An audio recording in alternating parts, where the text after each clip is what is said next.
kong Nika Gonzales! Nandito ang taong bayan!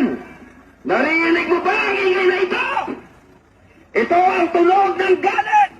Ito ang tunog ng taong bayang sawang-sawa na sa laro ng politika habang ang bituka ng masa ay kumakalang. Nandito tayo ngayon dahil ang ating kinatawan na si Kong Nika Gonzales ay mas piniling hawakan ng pluma para sa impeachment kaysa hawakan ang responsibilidad para sa bayan. Kung Nika, makinig ka!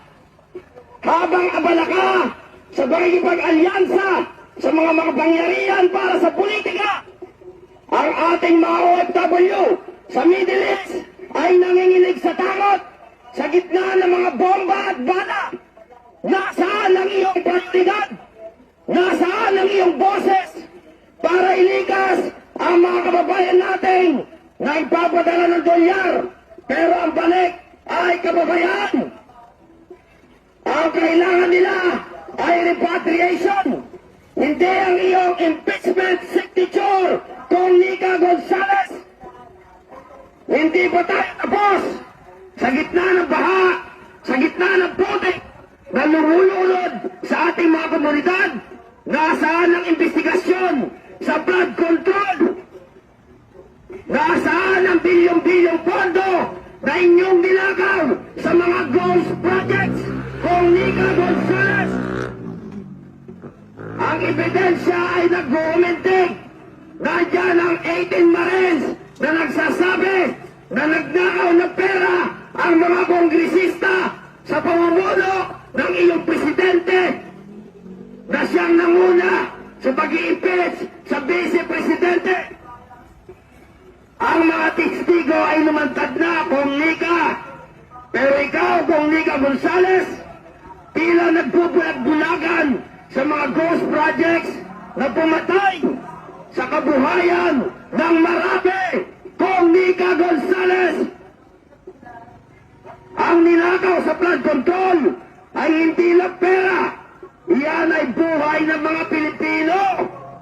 Bakit mas inuuna ang pagbabatalsik sa katunggali, sa politika, kaysa sa pagpapakulong sa mga mandarangkong na kagaya mo na magnanakaw sa kapatang bayan?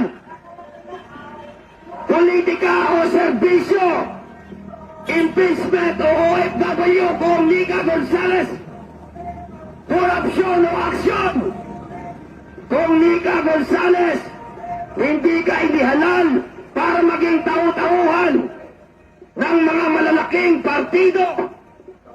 Inihalal ka para maging boses namin.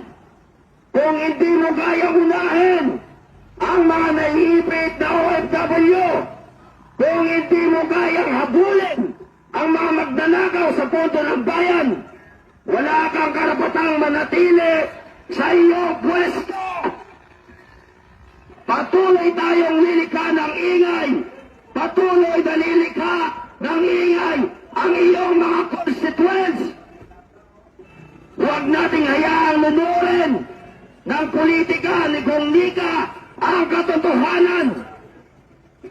Panagutin ang mga mandarambong na katulad ni Kong Nika Gonzales at iligtas ang mga OFW. Kong Nika, bilang empleyado ng taong bayan na nagbigay sa iyo ng mandato, gawin mo ang tama na inaasahan sa iyo ng mga constituents mo. Trabaho, Kong Nika, bago politika. Sa susunod na eleksyon, mga kabalin, huwag na tayong magpaloko sa kagaya ng pamilyang ito. Huwag na tayong magpagayo sa mga trapong, mga dinastiyang pamilyang ito ng mga Gonzales.